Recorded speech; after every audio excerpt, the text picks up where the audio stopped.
Hello. This is my second stop in Europe. Previously I was in Macedonia. Although as a professor, I love to see students who want to learn. That is not the purpose for my coming to the Czech Republic. My purpose for coming to the Czech Republic, as Milan mentioned, is to set up a Center for the Study of Political Islam, international, based here in Czech Republic.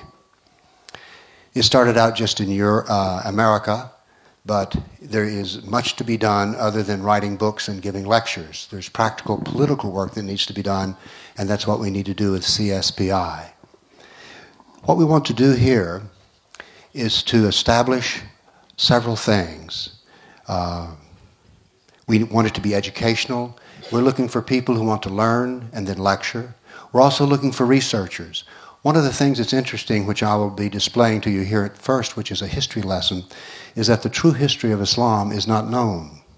I came from Macedonia, as I said, and the governments there are doing what they call synchronizing the histories.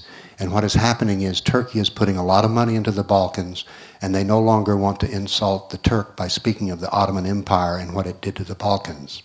This is just a simple example. There's much history that needs to be known. And then there's the matter of the fact that we have a translator here because we all don't speak the same language. So to write a book, we need to be able to have that book accessible in many different languages. So we need translators. And if you can do any kind of translation from English, because that's the only thing I speak and write in, then you can help us by doing that. We need people who can speak well and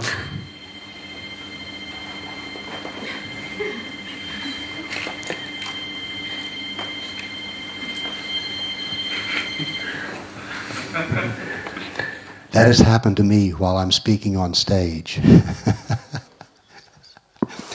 So we need all kinds of people. For instance, we need people who know finances. Unfortunately, to do anything in politics, you need money. That means it needs to be accounted, kept up with. We need fundraisers. Basically, this is a political thing we're trying to start. Researchers. We also need, for instance, to establish a library. And by a library, what I mean is there are many things known about Islam, but there are also some books which are not that good. So we want, and there are some very excellent old books. So we would like to establish a research section which can not only study history, but basically at least put together a library so that you can learn the truth about Islam.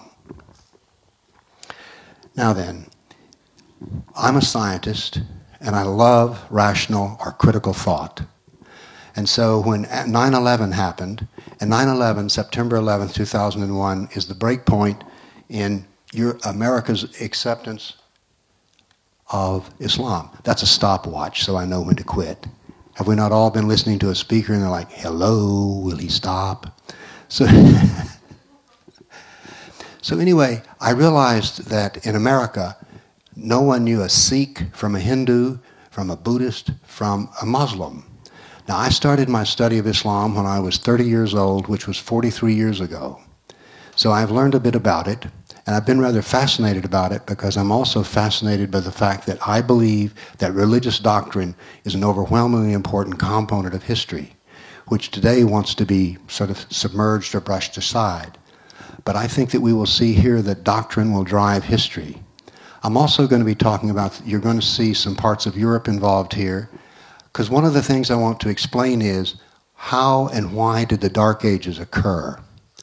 It never made sense to me, the story that I read from classical history, which was that the German tribes invaded Rome and the Roman Empire was corrupt, it collapsed, and then all of a sudden the Europeans didn't know how to read and write, didn't know how to do anything. And it didn't make sense to me. The effect, which was the Dark Ages, did not seem to be, they were so big, how could it be caused by such a small item as German tribes invading the Roman Empire?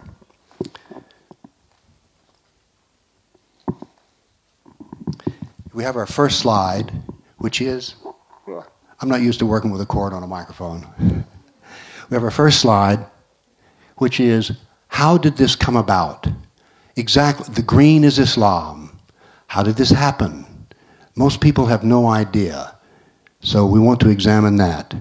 And on our next slide, we see that this is about the map of the Byzantine Empire, about the time that Muhammad's descendants, the Muslims, were going to burst out of Arabia and invade the classical world.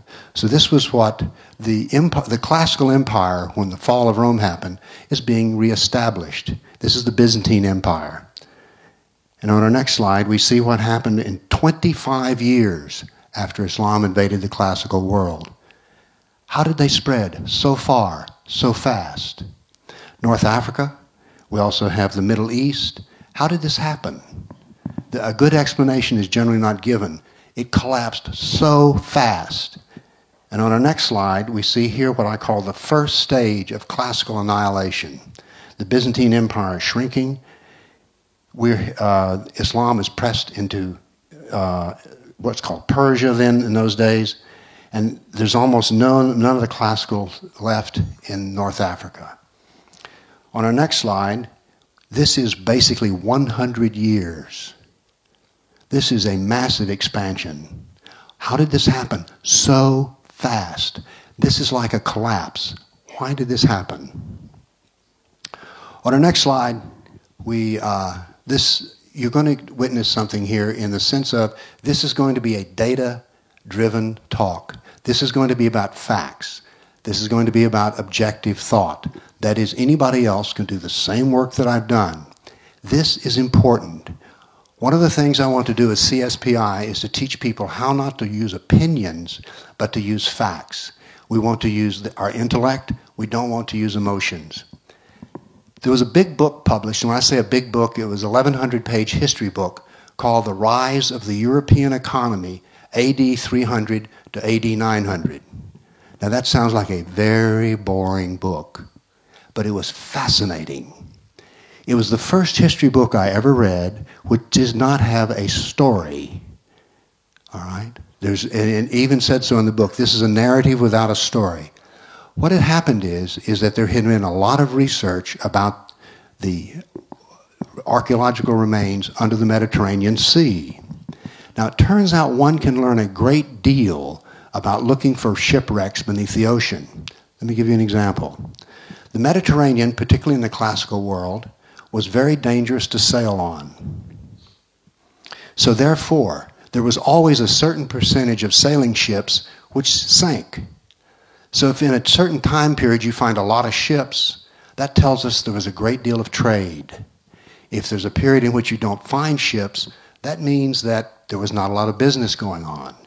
So we can learn a lot from what is left, the remnants of history. Now there was another kind of archaeology that's been done, and it was an archaeology about data.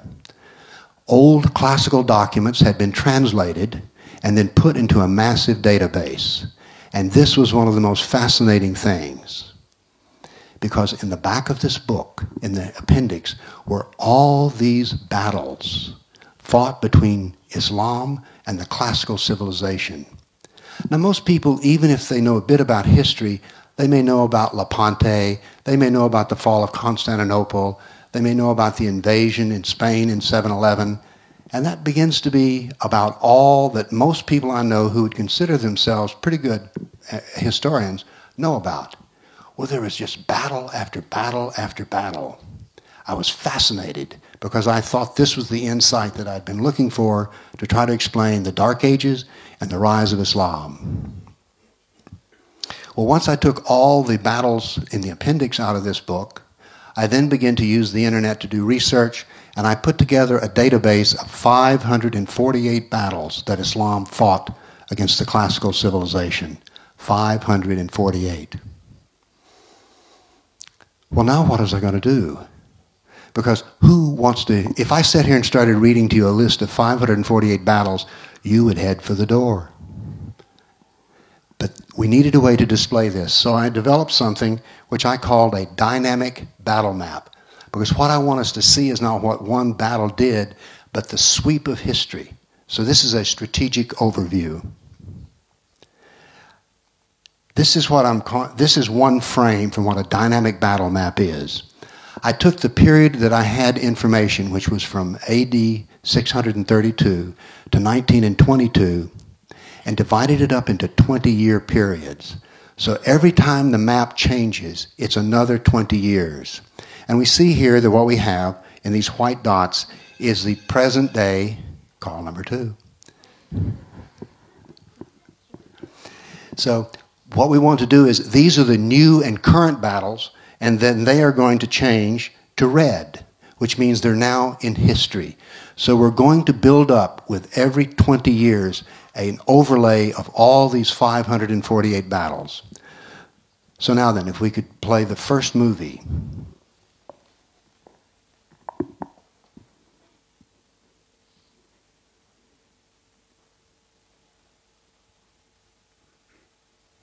Bang, the first 20 years. Look how fast this is happening. Battle after battle. And notice something. Islam is projecting power across the oceans, or the Mediterranean. Most people, when they think of Islam, think of Arabia, they think of deserts, and they think of camels. But this is the projection of naval power. Look how quickly North Africa fell. The invasion of Spain is there. And battle after battle every 20 years. Now, one of the things that's happening with these invasions of the islands and invasions of the coastlines is there's going to be 1 million Europeans captured and taken into slavery. Think about that. This is not a history that most people like to think about or even know. You will notice that it is relentless. It is ceaseless. It goes on and on and on. Why is this? Because all of this was an imitation of Muhammad, the supreme warrior. He averaged an event of a battle every 6 weeks for the last 9 years of his life. He was relentless, and the jihad was relentless.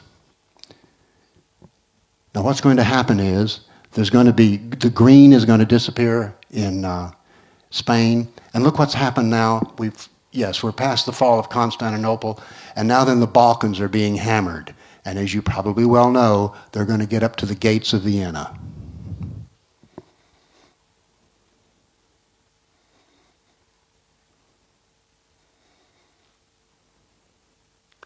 This is the maximum expansion. And by the way, there are many battles going on in Africa. There are battles going on in Pakistan, Persia. I focused the ones just on the classical civilization of Europe. They have been criticized by Hindus and Zoroastrians and Buddhists that I have not included their battles. And what I tell them is, if you'll put together the database, I'll put it on my map. But I became exhausted by the work. Okay. Next slide. This is what I call the destruction of classical civilization. Next slide. Now what I've given you here is an exercise in quantity. This is the number of battles, but what I want to do now is, there's a history of suffering that's going on here. So I then took and put together, these are sort of news of the day for century after century, because we not only want to understand how many battles there were, but what was the quality of this work. And so here we have the 7th century. The Jazima tribe was, Muhammad sent Khalid, the sword of Allah, to the Jazima tribe to offer to them an invitation to come to Islam. They said, no, we don't want to do that. So he destroyed them down to the last man, woman, and child. Then we have an event in the Battle of Oasis in Iraq, where after the battle was over, Khalid, the sword of Allah, brought forth the chieftain who survived the battle and brought forth his wife. He then cut off the chieftain's head, soaked the blood, and then took the wife and raped her on top of the blood of her husband. It turns out that we will study a little bit about the doctrine of jihad, and it includes the doctrine of the rape. Here we also have that the Jerusalem fell, and Christians and Jews were made dhimmis. These are sort of not a half-citizen, semi-slaves. In the next century, notice something here. I start here by saying that this is the 1st century of the Golden Age. Surely all of you have heard of the Golden Age of Baghdad. So the next few centuries, I'm going to show you what was happening, not only in quantity, but the quality of what the expansion of the Golden Age was. So, Islam moves to the east. There's attacks on in Hindustan. 26,000 Hindus die in one battle. Then in Armenia, the bishops and nobles invited the Muslims to have a debate. After the debate was over, the Muslims pushed everyone into the church and burned down on top of them. In Ephesus, 7,000 Greeks are enslaved. Next slide. There was an order from the Caliph, the ruler of Islam, to destroy all new churches. At Amorium, there was massive enslavement of Greeks, and the Egyptian Christians revolted over the jizya. The Copts, these are the Coptic Christians who are suffering today. So this is the beginning of their suffering. The jizya was the tax on the dhimmi. Next slide. We're still in the Golden Age, the 10th century. In Thessalonica, 22,000 Greeks are enslaved. In Seville, Spain, the Christians are massacred. And then 30,000 churches were destroyed by the order of the Caliph in Egypt and Syria. Our next slide. 6,000 Jews of Morocco. By the way, we're still in the Golden Age. This is all Golden Age material. 6,000 Jews in Morocco are killed. Hundreds in Cordoba are killed. 4,000 Jews in Granada are killed. And now we have the invasion of Georgia and Armenia. And in Hindustan, in one battle, 15,000 were killed and 500,000 were enslaved. Next slide. In Yemen, the persecution of the Jews goes on. They're given the order, convert or die. The Christians of Granada are deported to Morocco. And in India, many cities are destroyed under the order, convert or die. 20,000 Hindu slaves were taken in one town. And in our next slide, 50,000 Hindu slaves are freed by conversion. Islam has a doctrine of slavery, and they view it as beneficial to Allah, because about the only way that a slave can get his freedom is to convert to Islam. So therefore, this is this mass conversion of Hindus. And a 20-year campaign created 400,000 new Muslims out of Hindus. The Buddhist monks are butchered, nuns are raped, and then an intellectual tragedy happened, if this isn't tragic enough, in which the library at Nalanda, at that time the largest library in the world, it was a Buddhist library, and it took days to burn. In Damascus and Safed, there's mass murder of Christians. The Jews of Marrakesh are massacred. In Tabriz, there's forced conversion of Jews. And in our next slide, we're still in the Golden Age, by the way. This is golden. In our next slide, we're still in the Golden Age. In Cairo, there's more riots by the Coptic Christians, and churches are burned. Forced conversion of Jews in Tabriz. And Tamerlane kills as many Hindus as 90,000 in a day. In India, 30,000 are massacred in cold blood, and then Talik, one of the invaders, a Muslim, took 180,000 slaves. In the 15th century, we're finally over the Golden Age, but see if you can tell any difference from what's happening. Tamerlane in India devastates 700 villages. And this is one of the great tragedies. Arab Christianity is being destroyed. The Nestorians and Jacobite Christians were annihilated. Most people don't know this, but Persia was half Christian. The Silk Route was half Christian. The Nestorian church had missionaries in the court of China. Nobody knows this history. This is invisible. It's been suppressed. After 700 years of attacks, Islam finally destroyed and captured Constantinople. A relentless thing. One of the things that you come to appreciate when you study Islam is that it is infinitely patient. It doesn't matter if it happens this generation. There's another generation to come. For 700 years, they tried to take down Constantinople, and then they did. 16th century, the son of Tamerlane destroys temples, and there's forced conversions. The generals after that battle built 2 towers of heads. They were so tall that a man on horseback couldn't see over them. The same thing happened in Spain. Towers of skulls were built so tall that a man could not see over them on horseback. Noble women, and this is the Hindu noble women, commit mass suicide to avoid sexual slavery and rape. The technical term for this is, whoops, on my slide, I'm recovering from an error.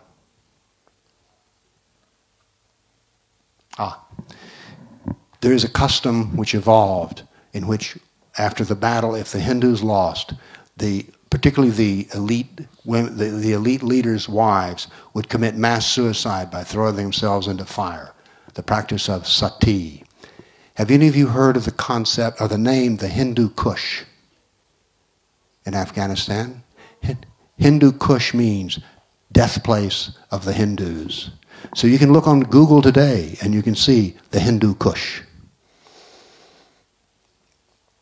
17th century, more Jews are forced to convert in Yemen and Persia. There's forced conversion of Greek Christians. The Zoroastrian persecution is increased. One of the religions which is going to be annihilated is Zoroastrianism, which was in Persia. In India, 600,000 Hindus are murdered. In the 18th century, on the next slide, the Zoroastrian persecution becomes intense. The Jews of Jeddah, Arabia are expelled. The Jews of Morocco are massacred. And the Hindu persecution continues. And on our next slide, in the 19th century, more forced conversions, more massacres, and now then is the beginning of a tragedy which goes into modern times. 250,000 Armenian Christians are slaughtered in Turkey. Now then, the Zoroastrian religion is now completely annihilated. Then in the 20th century, 1 million Armenians die. You were alive, some of you, when this happened.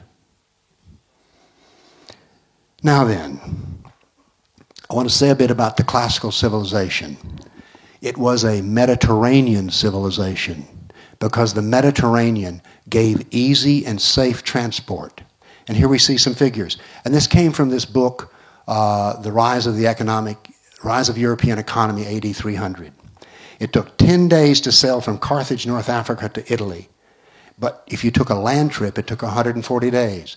So the Mediterranean, if you will, was the equivalent of a jetliner. It compressed time. It was very fast to move across the Mediterranean. And it was cheap because it was shipping a ton of grain from Egypt to Rome cost the same amount as shipping it for 75 miles by ox cart. So it's fast, it's cheap. So these ships were like the jumbo jets of their age. Now this is something interesting. Today we consider Egypt, for instance, part of Africa. We consider the North African coast, Morocco and such, as being part of Africa. But in those days it was not thought like that because you could go from Egypt to Rome very quickly by boat. But in say Nigeria, modern Nigeria, it would take perhaps a year. So as a result, all business occurs in the Mediterranean with other Mediterranean countries. Does this make sense? It was so easy to move around that the rest of what we call Africa was like too distant to bother with. Now this is going to end, but one of the great benefits of the Roman Empire and the Byzantine Empire was that there was no crime, there was very limited piracy. Your only danger was the weather. Imagine if the trucks on the road here that we pass coming by, if all of a sudden it was not safe. What would start happening to the trade? All right? This is going to have major economic effects. And here's how important it was. In the harbor at Constantinople, there could be as many as 500 ships. Do you see the importance of the Mediterranean? Because this is getting ready to change. On our next slide, before Islam, Rome communicated with France by ship. After Islam, they sent the message over the Alps. Why? It was too dangerous. They needed the message to get there. A plague, this is very interesting, and once again, this was in this history book. A plague that started in Iraq. One of the things of the classical period was there were outbreaks of bubonic plague, which was caused by rats, fleas on rats, which came into the harbor. Well, now then, if there's not much trade with the Christians, therefore the disease cannot spread as fast. So therefore, before Islam, it only took classically about 4 months for it to spread around the edge of the Mediterranean. But after Islam, it took 4 years. Again, this is a measure of how impacted the naval trade was. One of the historians of Islam bragged, the Christians could not float a plank on the inland sea. Now let me ask you, we're in Bruno now. What if no trucks could come into this town, or one came in every 4 months? What would happen to the economy? it would collapse. We're beginning now to create a new understanding of the Dark Age. On our next slide, what happened is that Europe became impoverished economically, and this is important, isolated culturally. All right? By the way, for some of you, if you want the copy of these slides, get a business card from me after this talk, and I will send you the whole slideshow. We're gaining yet more insight into the Dark Age, so-called Dark Ages. This was an economic jihad. We need to understand this. Islam preyed on Christian ships, and all the European and Byzantine items, civilization became isolated and quite poor. What is the effect? We've all heard of the European Dark Ages, right? There was not one, there was 3 different Dark Ages, all occurring at the same time. We have a common effect. I posit a common cause. There was one in Europe, Byzantine Empire in North Africa. Now, the one in North Africa was very interesting. Again, from this book on archaeology of history, there is a layer of silt in the Mediterranean at the North African coastline. It's land that was eroded. How did this erosion occur so fast? Well, this is very interesting. And why are these buildings in North Africa still standing? Because what happened to the classical buildings in, say, Rome? They were used as supplies. The buildings, temples, and other things were taken down, all right, and used as though it were a quarry. The collapse of the North African Christian civilization happened so fast that there was not anyone left to harvest the stone. There is something called a neutron bomb. It does very little destruction of buildings, but kills everything that's living.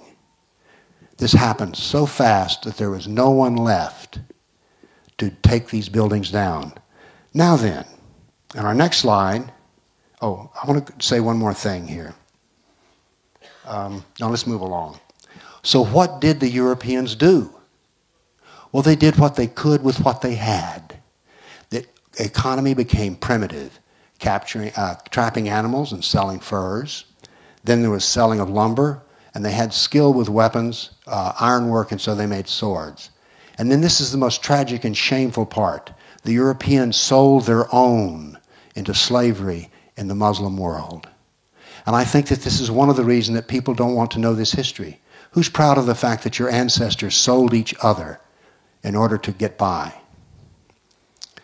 Now, the establishment says that the loss of civilization had nothing to do with Islam, that Islam was a force in good because the knowledge was preserved in the Golden Age. I have reached a different conclusion, which is heretical. On our next slide, I say that the data says that the Greek and Roman civilization was annihilated by jihad and replaced by an Islamic civilization. Christianity was forever changed. Arab Christianity was basically destroyed. So what we had from Christianity in the classical sense was a bloody stump of the original Christianity.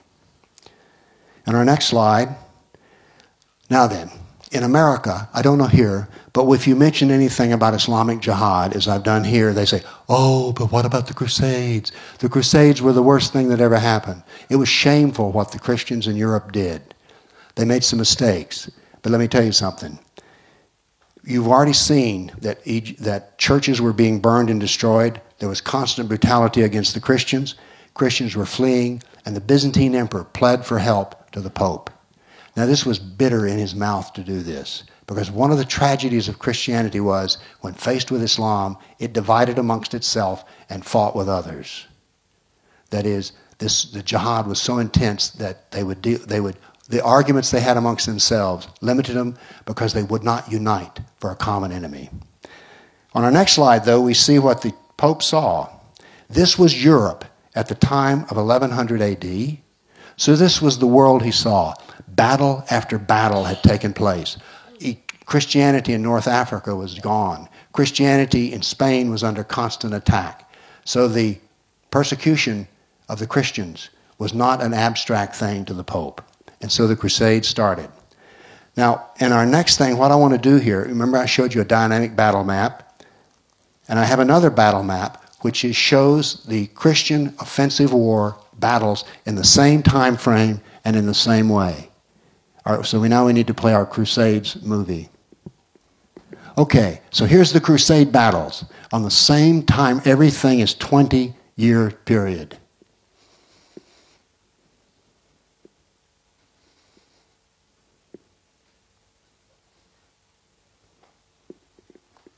And that's it. On our next slide, I asked this question. Were these morally equivalent, as we say in America? Oh, they were the same. Because the Crusades were defensive. What do you mean they were defensive? They went into the Muslim world to kill. Well, how did the Muslims get there? They invaded. So, it ended 800 years ago. The jihad lasted 1,400 years. It is active today. These, in my opinion, are not morally equivalent. So we can't say, well, we just won't study the jihad because the Christians were just as bad, the Crusades were just as bad, so there's moral equivalency. I don't know if this language is heard here in Europe, but it's heard in America. In our next slide, I want to deal with the Golden Ages, because the Golden Ages are portrayed in America. I stood in a university professor of history's office in Princeton University, and he told me that the high point of all civilization in the world occurred in Baghdad during the Golden Age. The more I learned about this, I thought, I don't think that's true. So what I want to do now, if we want to play a little movie, there were two Golden Ages, the one in Andalus, Spain, and so what I want to do is do the dynamic battle map of simply in Spain in our next movie. Now this is the same data, but this is simply what happened in Spain for 700 years. Now remember, some of these battle towers of heads are being built. One of the caliphs who ruled in Spain made it a habit of going out for jihad in the spring and jihad in the fall. Slaves are being taken. The first order for slaves came from the caliph in Baghdad, and he sort of issued a purchase order and said, I want 3,000 blonde virgins. And so they were gathered and shipped off to Baghdad. I leave it to your imagination. By the way, the Christians and Jews were not free. They were dhimmis, semi-slaves themselves. This is one reason they wanted to fight. Who wants to be a half a slave? Now let me say something. There were some people in the Golden Age in Andalus who did well. I do not know the particular history here, but I would be willing to bet under the Nazi invasion that they found local people who were willing to work with them and do business with them. Is this true? It is ever thus. You can always find somebody in a conquered people who are willing to work for you. Why? Well, they want to get along and they don't see it as a betrayal. Okay. In our next slide, I asked this question. Oh, this is what had to... hold on here. Okay. There was no Islamic Golden Age in Spain. Golden not in the sense I would talk about it. Because as I said, the dhimmis, Christians and Jews were dhimmis. There was slavery, constant war. The elites had it good. And I asked this question. Why are we told this story that it was so good? I think it is because we don't want to examine how bad it was. In our next slide, I want to talk about the Baghdad Golden Age. And we are going to play a little movie now, and we're going to see what happens during the Golden Age of Baghdad.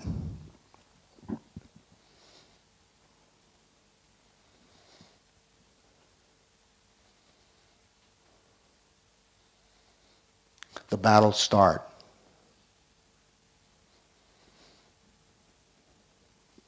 Now, one of the things that's happening in Baghdad, we're told as an intellectual history that this was a wonderful golden age of thought, that the Muslims were fabulous mathematicians, and there were some areas in which they excelled. Geography and astronomy was one. But as a scientist, what I noticed was this. Although there was some science in the early days in the Baghdad Golden Age, it reached a philosophic conclusion which was this. There is no such thing as a law of nature. There is no such thing as cause and effect. Because you see, a law of nature and cause and effect would limit Allah. And Allah has no limits. So therefore, there is no cause and effect. There are no natural laws. Do you know what that does to science? It ceases to exist. Because science, and I'm a scientist, you know this yourself, they're all laws of nature. If I drop this, it's going to fall. And there's cause and effect. That is the basis of science.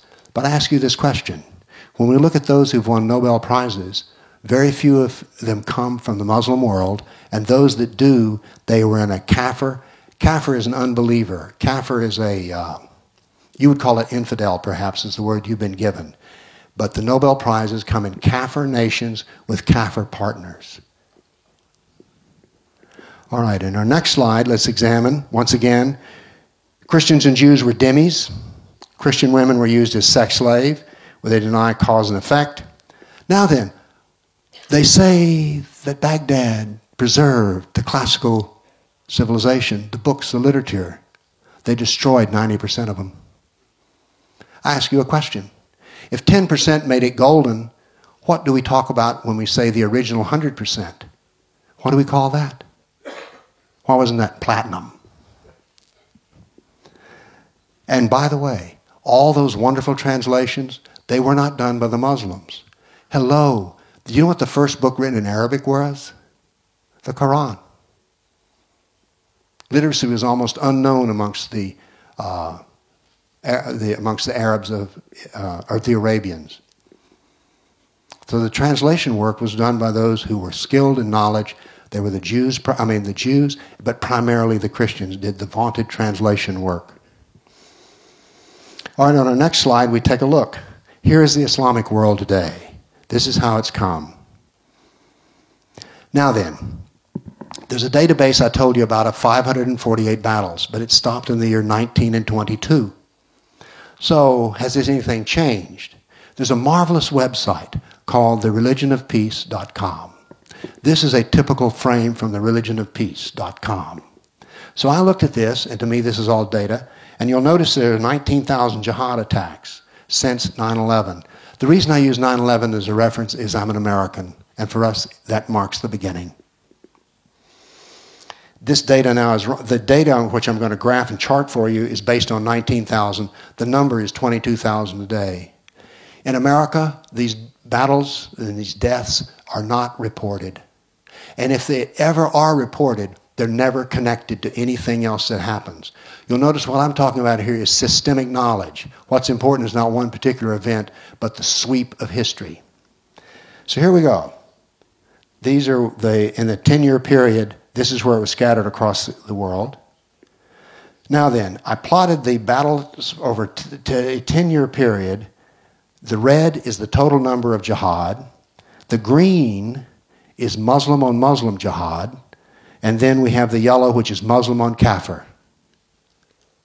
In Islamic State in Iraq, what is Islamic State's first piece of business to be? To kill the apostates, the Shia.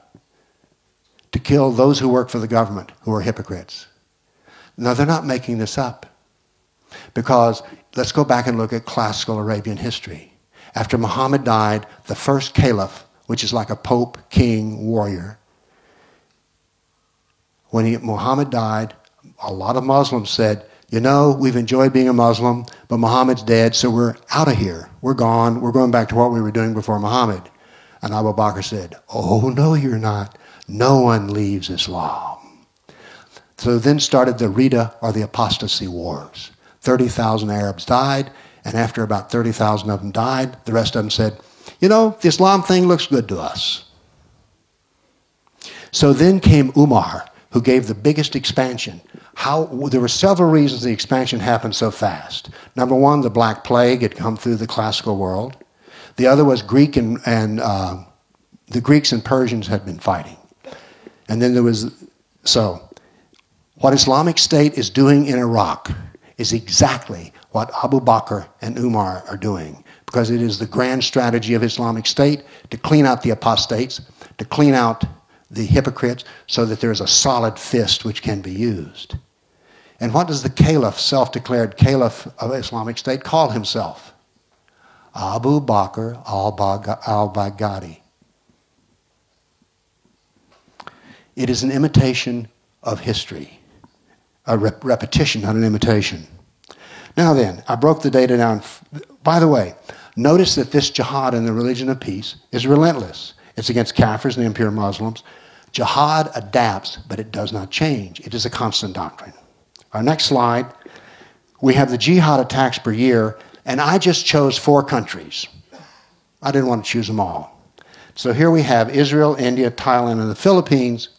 But this is not useful to us because Israel's small, India's very large. So what we need on our next slide is per capita. Israel is the most. How many people here knew there was intense jihad in Thailand? Did you know that? In the Philippines, it's mostly killing Christian Catholics. And in India, of course, it's killing Hindus. Now I want to read this in a different way. Jew, Buddhist, Christian, and Hindu. Jihad is against the Jews, the Buddhists. And by the way, in Europe there are many secularists who say, well, all right, they're killing Christians, what do I care? Anyway, I don't like Christians anyway. Do you know that Islam despises an atheist more than they do a Christian or a Jew? So it's against the secularist as well. Don't think that if there's jihad, you say, oh, I don't believe in God. Ooh, that's worse than believing in Jehovah. Next slide. It all follows a doctrine. And by the way, in America, George Bush, the Republican president, said after the 9/11 attack, Islam is the religion of peace. Now, I went through all of this 1,400 years, and I found that there were 12 decades without jihad. So we can say that Islam is the religion of peace, 9%. Now, I've been a college professor, and if you come to me and take a test, and you get 9% on the test, you get an F in the course. I give George Bush an F in my course. Seriously. On our next slide, this constant violence is normal. We have to ask ourselves, why does it never stop? Something is driving it. Does that make sense to you? For 1,400 years, it's never changed except in technology. So therefore, there's something constant that's driving it. What is the pole star? Well, the pole star on our next slide is jihad, but we need to stop and see where do we find jihad. Most people think that Islam is found in the Quran. Is that not a common understanding? But Islam, Allah is the least of Islam. Muhammad is recorded in 2 sets of text, the Sirah, his biography, and the Hadith, which are his traditions. The shortest tradition is, war is deceit. These are all things that Muhammad said and did, and that's the shortest one. Some of them go for as much as a page, but most of them are a short paragraph. They are the reported what Muhammad said and did. Why do we care what Muhammad said and did? Because there are 93 verses in the Quran which say, do as Muhammad did, speak as Muhammad spoke. Muhammad is the perfect Muslim. Muhammad is the divine human prototype. Allah wants every Muslim to be Muhammad. So therefore, we can say that Islam is 14% Allah and 86% Muhammad. That's an insight right there. By the way, do you notice my constant use of numbers here? You don't believe this? Do it yourself. This is not an opinion. This can be reproduced. All right, so we have, this is the total doctrine. And now then, here's an interesting part. You think that Islamic doctrine is about Muslims. I'll bet most people do. Not so. It's mostly about you and me. So you may not know it, but you're in the Quran. Nearly 2/3 of the Quran is about the infidel. 81% of Muhammad's life is devoted to the infidel, the kafir. And then only 37% is in the hadith. So over half, I call this the trilogy, Quran, Sirah, Hadith. And over half of it is devoted to you and me. Now then, you've probably heard that there's a verse or two in the Quran about jihad. Just a little bit. Now we need to see something here. This is the beginning of the concept of dualism. How much jihad was there in Mecca? Oops, let's stop. You've heard of the Quran, right? There's not a Quran. There are two Qurans. An early Quran and a latter Quran. The early was in Mecca. The latter was in Medina. Now the Quran written in Mecca has no jihad. Hence, it is peaceful. The jihad in Medina is 24%. Now let me ask you this question. Is Islam the religion of peace? According to Mecca, yes it is. But according to Medina, 24% of it is about jihad. Look how much of Muhammad's biography, 2/3 of it is about jihad. And the Sirah, or the Hadith, is only 21%. So nearly 1/3 of the trilogy of Islam is devoted to jihad. And on our next slide, this is fascinating to me, but I've been a businessman. And I'm interested in sales. I'm interested in, is it improving or not? Here's some little known facts. I love facts. Muhammad preached the religion of Islam for 13 years in Mecca. He converted 150. 150. That's about 10 a year. If he had kept on preaching the religion of Islam until he died, there would have been fewer than 1,000 Muslims, and Islam would have ceased to exist. But when he moved to Medina, he became a politician and a warlord, a jihadist. And look what happened. When he died, every Arab was a Muslim. Remember, he averaged an event of violence on the average of every 6 weeks for the last 9 years of his life. That was successful. The religion didn't work, but the politics of jihad worked incredibly well. But there's also something here. When Islam introduces itself, it's peaceful. Do you know what begins the jihad? Immigration. That's exactly what the history of Muhammad says. Jihad begins with immigration. I am not making this up. I think this is fascinating, but it also creates a question. How come nobody ever sat down and did this? Here's the reason why. Up to now, the study of Islam has been with Orientalists, that is, people who study the Middle East, Arabists, specialists in the Arabic language, and theologians and historians. I'm, to my knowledge, the first scientist who ever studied the Islamic text. So I was the first scientist there. So all of this work, in a sense, was easy. What follows is harder. On our next slide, we have something else. This is called the law of Islamic saturation. I have plotted the growth of Islam. I plotted the growth of Islam in Arabia. I've now plotted the growth of Islam in many Muslim nations. Here we see Turkey. In the year 1300, when Islam invaded, Turkey was called Asia Minor. It was called Anatolia, and it was Christian. All Christian. Now notice something here. It's now 99.7% Muslim and only 0.3% Christian. Look at the time scale on the bottom. Centuries. Centuries. Islam is never in a hurry because it has a constant doctrine which will be repeated from generation to generation. So there's no need to worry. It will all happen in time. Now the shapes of these curves differ from Lebanon.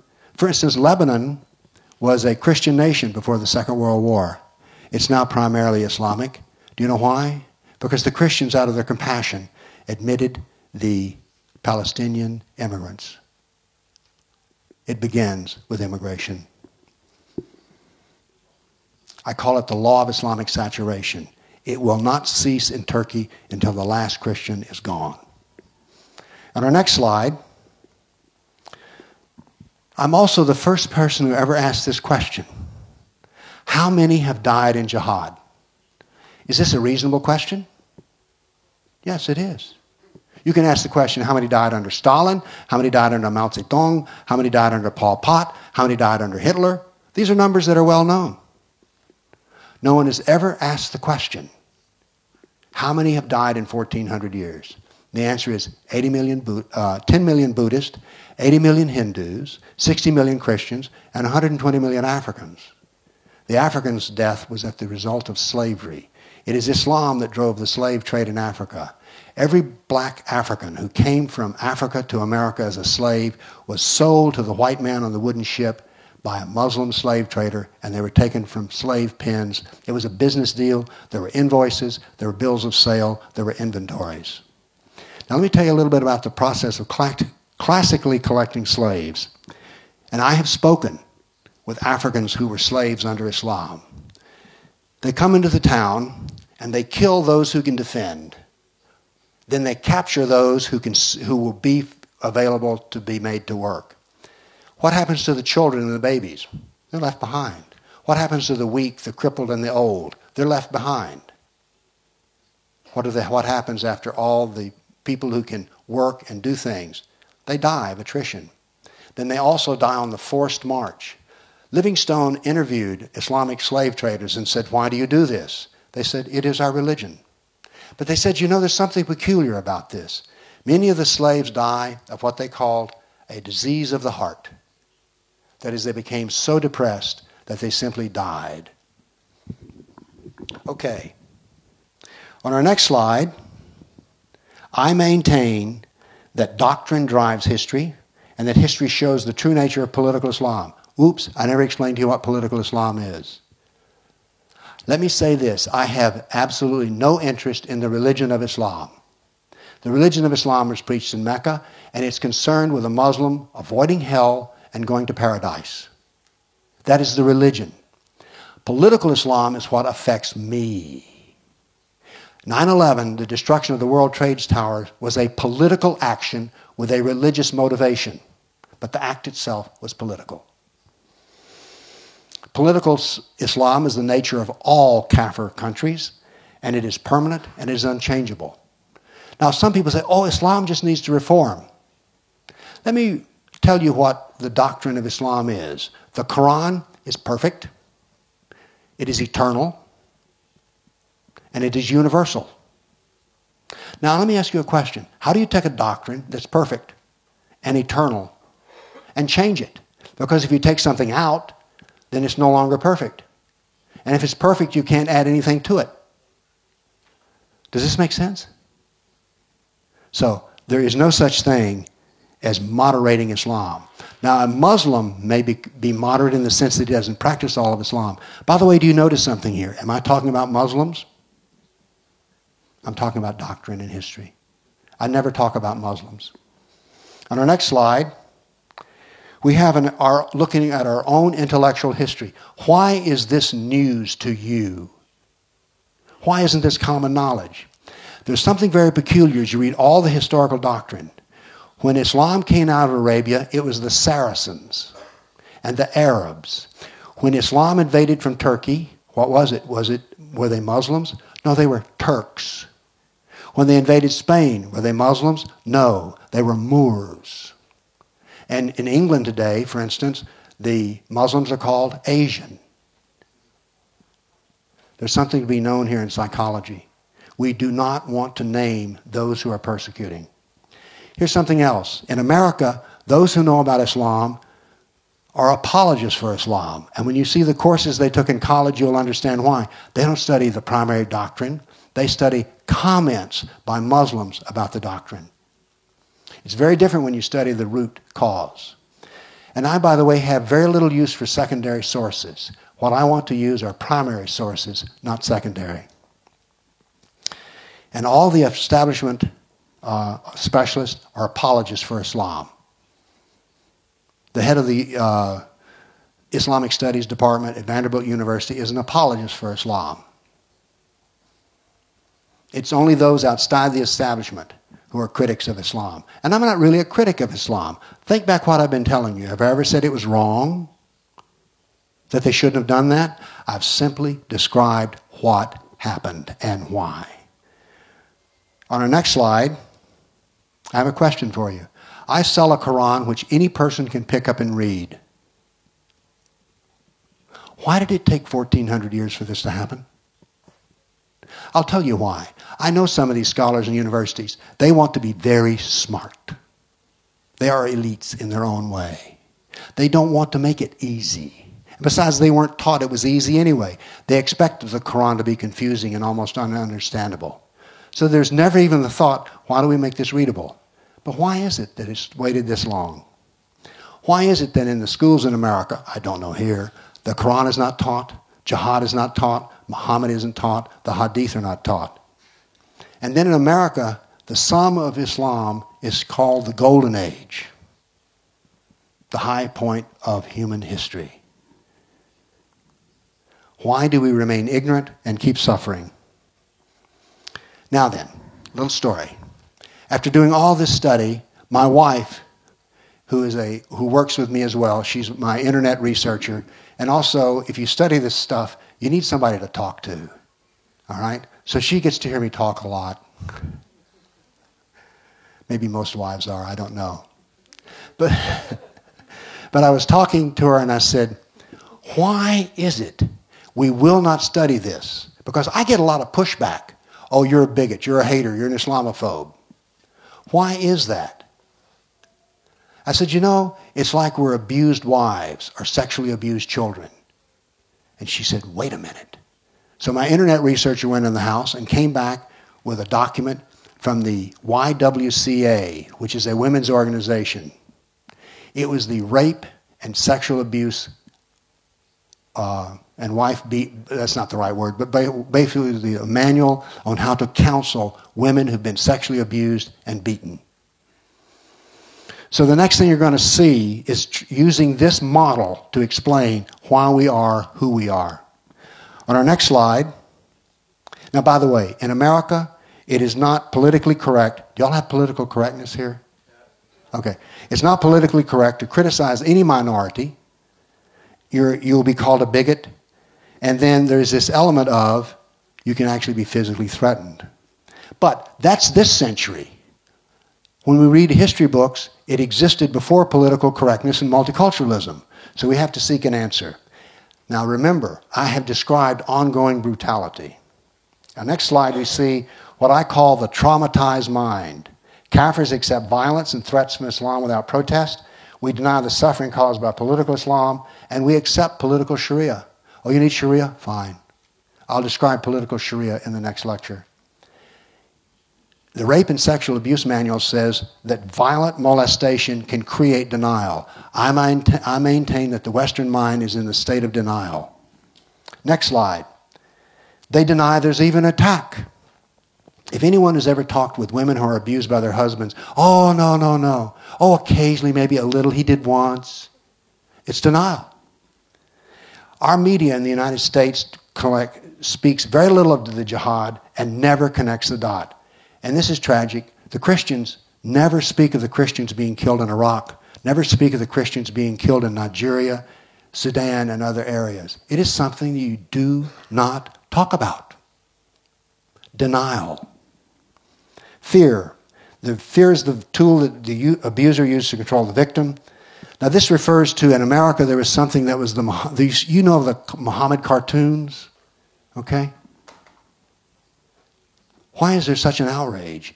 It creates fear. In America, people are physically afraid to say anything and do anything which they view would insult Islam. Why are facts insults?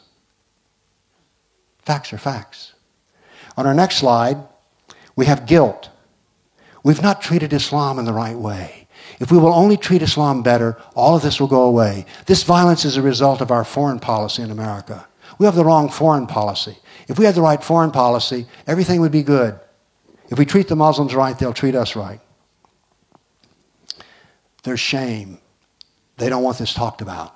That's the reason in America this history is not taught at all. On our next slide, there's humiliation. How many Europeans like to brag about the fact their ancestors were slaves, sold into slavery in the Islamic world? This is not a subject we want to talk about. Anger turns inward. I can tell you this in America.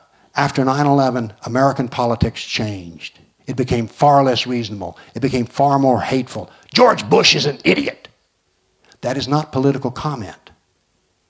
That is not political comment. And he's not an idiot. You may not like his policies, but that is to start examining his policies is the beginning of critical thought. George Bush is an idiot.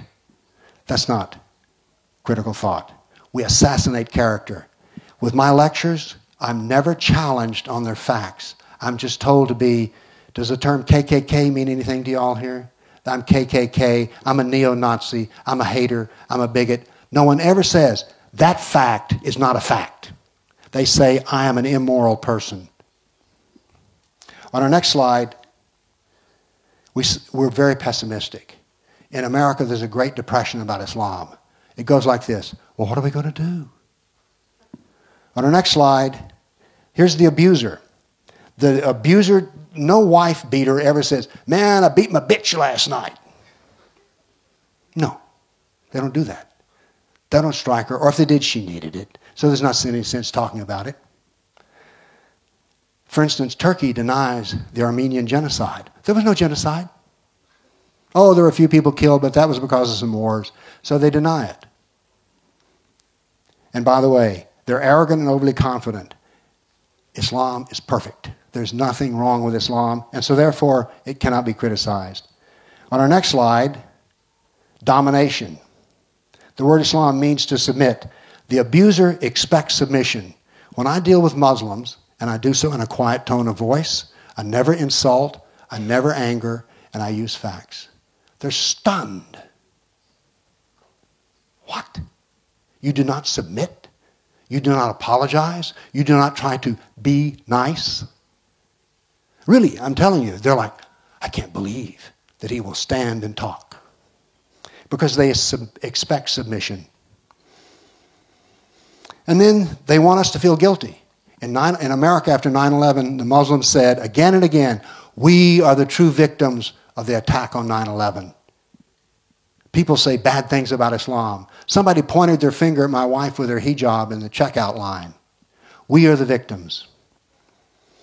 Here's what I maintain. After 1,400 years of jihad, brutality, enslavement, theft, deception, rape, annihilation, and insults, the kafir mind has become that identical to that of the abused wife.